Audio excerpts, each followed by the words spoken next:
Right-wing populist parties appeal to people's fear.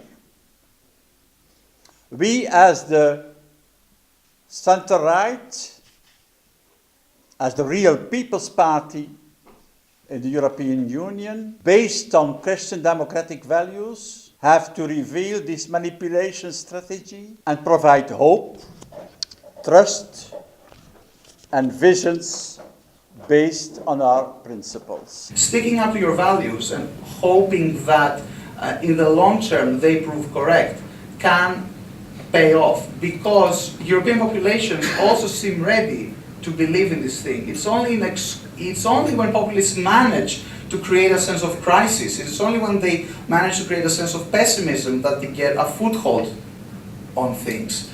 Right now, people have a more or less cautious but at least optimistic understanding that the situation in the Middle East could lead to more democracy. The populists are at odds with this. I, of course, being a hardcore Christian Democrat, I like your one of your main conclusions that we have to stick to our values for the long term.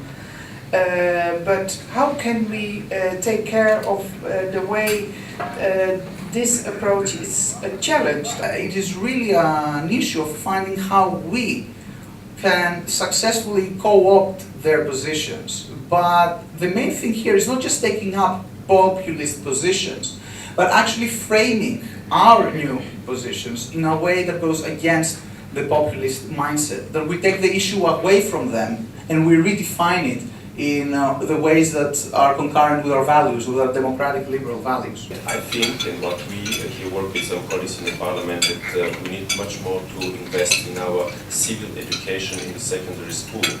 I fully agree with you. I mean, I think education is one concrete point that we can look at. We should be ready to develop common policies on a European level, level for sure. Sometimes it feels that we are shy away from doing this precisely because we're afraid of what populists will say. Whereas if we actually did this, we would have results that would neutralize their message. What would you say? Is there a new winning formula for populist parties? I think the formula has changed over the recent years. Their economic policies have become much more protectionist, have moved much more to the left, and their social policies, like I said, I think are in a process of profound change. They're moving away from their association with extreme right, ultra-nationalistic, ultra-religious views. And they're moving closer to actually accepting modern values, accepting the liberal society. But what they do is they don't accept it as such, but they instrumentalize it. They just use it as an argument against Islam, against other cultures. Is it possible to distinguish on the right wing between right-wing populists and fascists or neo-fascists? Some still exist today. Is it possible to draw a line between them? There are definitely variations. There are parties that still come from old authoritarian traditions. There are post-fascist parties, just like there are parties on the left that come from clearly communist, all communist parties. Then you have parties that come from old Maoist parties, etc. As I said, what unites them is a common style and common goals, which is to impose a specific understanding of politics. I think this is why a broad terminology, the populist radical parties, is appropriate. What is happening in Greece is radicalization and anti-Europeanization of the political scene. The danger is that extremes start to seem logical to the people.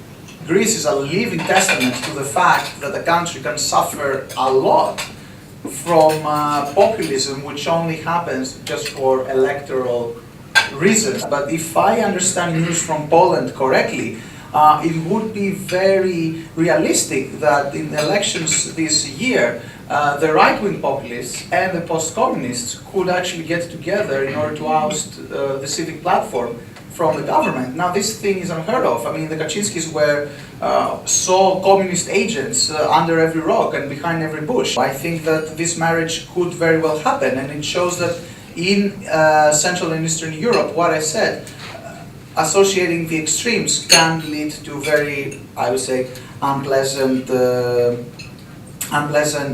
situations. Which is the best approach for us as responsible political parties?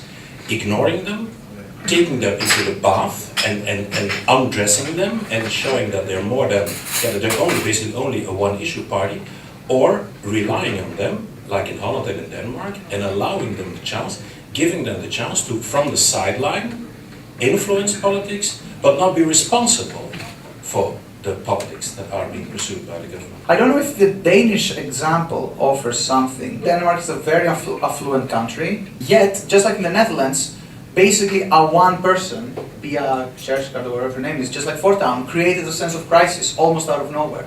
I think that you can hope that if you take up some of their issues and, like I said, internalize them, redefine them according to your own values, and then on some other issues you are steadfast and hope that other mainstream parties will oblige to help along, then maybe the Danish-Dutch example would seem to be a potential solution. But the caveat is that every national context is extremely different.